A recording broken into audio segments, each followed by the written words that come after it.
बुलंद police times, संवाद police आणि जनतेतील। हाँ, सरकार काम तो कर रही है, लेकिन ऐसा काम कर रही है जिससे किसानों को नहीं, अडानी और अंबानी को फायदा कैसे पहुंचे, उस दिशा में काम कर रही है सरकार। और अपने जो बिजनेसमैन हैं, उनके सिलेक्टेड कुछ, उनको कैसे फायदा पहुंचे, उस हिसाब से काम कर रही है। उत्तर प्रदेश में विधानसभा का चुनाव 2022 में है। ऐसे में तमाम राजनीतिक पार्टियां उत्तर प्रदेश में उनके कार्यालयों में घमासान मचाए, चाहे टिकट को लेके हो, चाहे उनके कार्यों की उपलब्धियों को लेके हो। हमारे बीच पूर्व राज्य मंत्री यामीन खान साहब हैं, जिनका काफी अच्छा नेतृत्व कर रहे हैं समाजवादी पार्टी का, खासकर लखनऊ शहर में। आइए इनसे समाजवादी पार्टी की मजबूती और समाजवादी पार्टी किस तरह से इलेक्शन लड़ रही है यहाँ पे, किस मजबूती के साथ, क्योंकि भारतीय जनता पार्टी के बाद जहां तक हम लोगों का जो है सर्वेक्षण है, समाजवादी पार्टी ही एक पार्टी ऐसी है जो भारतीय जनता पार्टी का विकल्प बनी हुई है। आइए ऐसे में यामीन खान साहब से पूछा जाए कि लखनऊ में और आपका संपूर्ण राज्य में समाजवादी पार्टी की क्या स्थिति है। यामीन साहब, आपका बुलंद पुलिस टाइम्स में खैर मकदम है, स्वागत है। जिस प्रकार से 2022 में इलेक्शन है और तमाम राजनीतिक पार्टियां जो है अपना भविष्य आजमाने के लिए उतरी हैं, चाहे वो मजलिस इत्तेहादुल मुस्लिमीन एमआईएम हो, चाहे वो राजभर जी की पार्टी हो, चाहे वो बहुत से ऐसे छोटे दल हैं, आम आदमी पार्टी है, तमाम पार्टियां जो है यहाँ पे हैं। और यहाँ की प्रादेशिक पार्टी, चाहे मायावती जी की बसपा हो, चाहे अखिलेश जी की समाजवादी पार्टी हो, तमाम पार्टियां पहले से ही अपनी कमर कस के बैठी हुई हैं। ऐसे में आप अपनी समाजवादी पार्टी को कहां देखते हैं और क्या सत्ता के करीब हैं आप लोग? जी बिल्कुल, हम लोग सत्ता के करीब हैं, क्योंकि जनता ने पूरा मन बना लिया है। हमारे राष्ट्रीय अध्यक्ष पूर्व मुख्यमंत्री जनाब अखिलेश यादव जी ने जो 12 से 17 की सरकार चली, और इसमें इतना काम कराया, इतना काम कराया कि जितना आज़ादी के बाद से आज तक किसी भी मुख्यमंत्री ने नहीं कराया था इस तरह का काम। चाहे एक्सप्रेसवे ले लिए, इतना आलीशान एक्सप्रेसवे कि आप अगर एक स्पीड में जाएं तो चाय का प्याला भी अगर गाड़ी में आप रख देंगे, छलके तक का नहीं।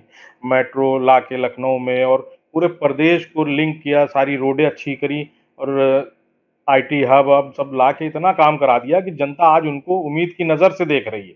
और जब से ये बीजेपी सरकार आई है सत्ता में, उनके 4.5 साल, चाहे वो केंद्र की बात करें हम, चाहे प्रदेश की बात करें, आज प्रदेश में 4.5 साल हो गए और केंद्र में जितना भी टाइम अभी हो गया उसमें कोई एक उपलब्धि इनकी वो बता दिए।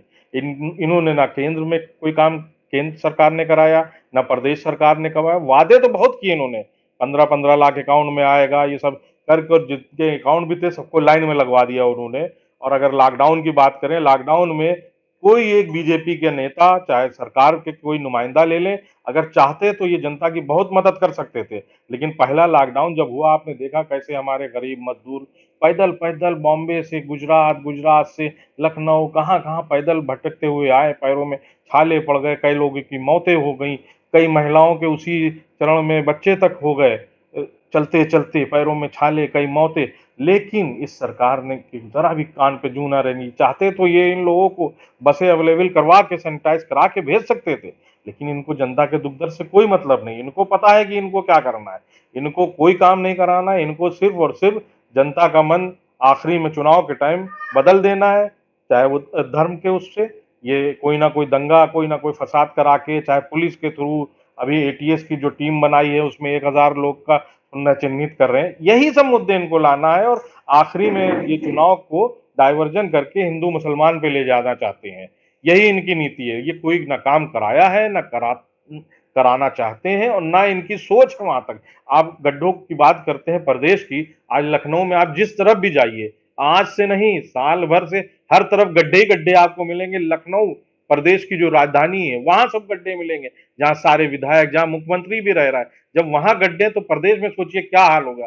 हर तरफ त्राही त्राही है। और अभी हाल में देखा ऑक्सीजन की कमी, अरे पूरा अमला केंद्र सरकार से लेकर प्रदेश सब इनके पास था, चाहते तो क्या नहीं हो जाता। अभी यही अगर हमारे राष्ट्रीय अध्यक्ष जी माननीय अखिलेश यादव जी मुख्यमंत्री होते तो कोई समस्या ना आती। कैसे किस तरह तड़प तड़प के, बड़े बड़ा आदमी, गरीब आदमी, बेड नहीं मिल रहा है, ऑक्सीजन की कमी से तड़प तड़प के मरे हैं। लेकिन इन लोगों के, ये लोग क्या कर रहे थे, ये लोग उस टाइम चुनाव में लगे थे, बंगाल के चुनाव में। बताइए, यहाँ लोग तड़प तड़प के मर रहे हैं हमारे देश में, हमारे प्रदेश में, और आप वहां रैलियां कर रहे हैं। मतलब इनको जनता की कोई परवाह नहीं, बस इनको घूम फिर के वही धार्मिक मत फैलाना है, हिंदू मुस्लिम में डिवाइड एंड रूल की राजनीति करना ये लोग जानते हैं, बस इसके अलावा कुछ नहीं। और अब जनता भी इनको समझ चुकी है और जनता पूरी तरह से इनका मन बना चुकी है। यामीन जी, आप जो है विरोधी पक्ष में हैं, तो इसलिए सरकार के ऊपर जो है आप तोहमत लगा रहे हैं। सरकार ने किसान बिल ले आई है, किसान के हितों के लिए सरकार ने ऐसी बहुत सी पॉलिसीज लेके आई है।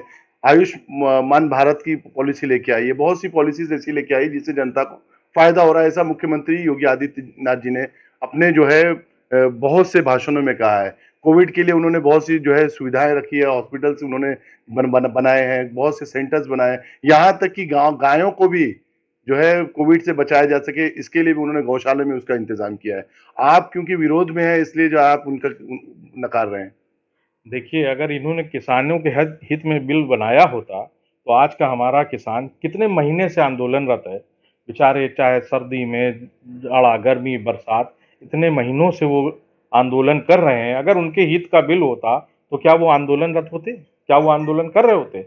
और रही बात समाजवादी पार्टी की बात, समाजवादी पार्टी आज से नहीं, शुरू से ही, जब से स्थापना हुई है तब से उसका यही फंडा है, किसानों के साथ, किसान, गरीब, मजलूम, बेसहारा, यतीमों की पार्टी रही है वो। और उसका हमेशा यही फंडा रहा है कि हमारे नेताजी का एक नारा था, रोटी कपड़ा सस्ती हो, दवा पढ़ाई मुफ्ती हो। हम लोग उसी, जो हमारी 4 चीज़ें हैं बुनियादी, हम लोग उसी पे काम करते हैं और हमेशा किसानों के साथ खड़े रहे, किसानों को कैसे फ़ायदा पहुँचे। क्योंकि अगर हमारा किसान ही नहीं खुश रहेगा, तो अगर वो खेती ही नहीं करेगा तो हम लोग खाएंगे क्या? हाँ, सरकार काम तो कर रही है, लेकिन ऐसा काम कर रही है जिससे किसानों को नहीं, अडानी और अंबानी को फ़ायदा कैसे पहुँचे, उस दिशा में काम कर रही है सरकार। और अपने जो बिजनेसमैन हैं, उनके सिलेक्टेड कुछ, उनको कैसे फ़ायदा पहुँचे, उस हिसाब से काम कर रही है। हज़ारों पुल इस तरह के समाजवादी बनवाए हैं सरकार ने, और जिलों को दूसरे जिले से जोड़ने का काम किया है। उत्तर प्रदेश के मुख्यमंत्री योगी आदित्यनाथ जी का कहना है कि उत्तर प्रदेश में भारतीय जनता पार्टी के शासनकाल में बहुत से ऐसे कार्य हुए हैं जो सराहनीय हैं, लेकिन समाजवादी पार्टी आरोप पे आरोप लगाई जा रही है। तो एक तरफ मुख्यमंत्री अपने कार्यों की जो है गिनती कर रहे हैं, दूसरी तरफ आप विरोधी पक्ष में बन के जो है उनके कार्यों को नकार रहे हैं। देखिए, अगर वो कह रहे हैं कि हमने विकास कराया, तो आप प्रदेश का विकास छोड़ दीजिए, आप लखनऊ का विकास ले लीजिए। अगर लखनऊ में उन्होंने कहा प्रदेश में हम गड्ढा मुक्त कराएंगे, लखनऊ में जिस रोड पे आप चले जाइए, देखिए हर तरफ गड्ढे ही गड्ढे हैं, गड्ढे ही गड्ढे। कोई एक उपलब्धि, कोई एक काम हो इनका बता दीजिए। तो इस तरह के समाजवादी सरकार में इससे भी बड़े बड़े आप उठा के देख लीजिए, हजारों पुल समाजवादी पार्टी ने बनवा दिए। प्रदेश का मुखिया हो कि एक पुल, इतनी छोटी सी बात करते, एक पुल बनवा दिए। हजारों पुल इस तरह के समाजवादी बनवाए हैं सरकार ने, और जिलों को दूसरे जिले से जोड़ने का काम किया है। बस्ती को फैजाबाद से जोड़ के पुल बनवाए, जहां जहां जरूरत थी सर्वे करवाया, कहां कहां हर जिले में की अधिकारियों से लेके, अरे बाकायदा माननीय राष्ट्रीय अध्यक्ष जी, माननीय पूर्व मुख्यमंत्री जी मीटिंग करते थे, सब समझते थे, उस पर अमल करते थे, समय देते थे उस पर और फिक्र करते थे, तब काम होता था। ऐसा थोड़ी है कि अधिकारियों के हवाले छोड़ दिया, कर दो। अधिकारी क्या, कोई काम नहीं हो रहा है। सरकार, आप जिस तरह से उत्तर प्रदेश में 2022 में सरकार जो है इलेक्शन होने वाले हैं, ऐसे इलेक्शन में और भी पार्टियां, एमआईएम है या दीगर पार्टियां हैं, क्या उन पार्टियों से आप लोग जो है युति या गठबंधन करने के उसमें हैं? देखिए, माननीय राष्ट्रीय अध्यक्ष जी ने कहा था कि जो भी छोटे दल हैं उनसे सोचेंगे, ठीक है, वो उनकी वो बात करके अगर सही बैठेगा कि कितनी सीटों पे क्या है, अगर उनका जैसे राजभर जी से बात चल रही है, तो अगर बैठ जाएगा तो वो करेंगे। लेकिन अब जनता पूरी तरह समाजवादी पार्टी को लाने का मन बना चुकी है। जनता किसी भी बहकावे में नहीं आएगी, चाहे कोई कितना बहका ले। जनता उम्मीद की नज़र से माननीय अखिलेश यादव जी को दोबारा मुख्यमंत्री बनाने का ठान चुकी है। ये हमारे बीच थे समाजवादी पार्टी के पूर्व राज्य मंत्री यामीन खान साहब, जो बड़ी बेबाकी से बता रहे थे कि समाजवादी पार्टी को जनता ने चिन्हित कर लिया है, चुन लिया है। अगले विधानसभा में समाजवादी पार्टी की ही सरकार बनेगी। मैं सैयद गुलाम हुसैन सरफराज जाहिद के साथ लखनऊ से बुलंद पुलिस टाइम्स के लिए। बुलंद पोलीस टाइम्स, संवाद पोलीस आणि जनतेतील।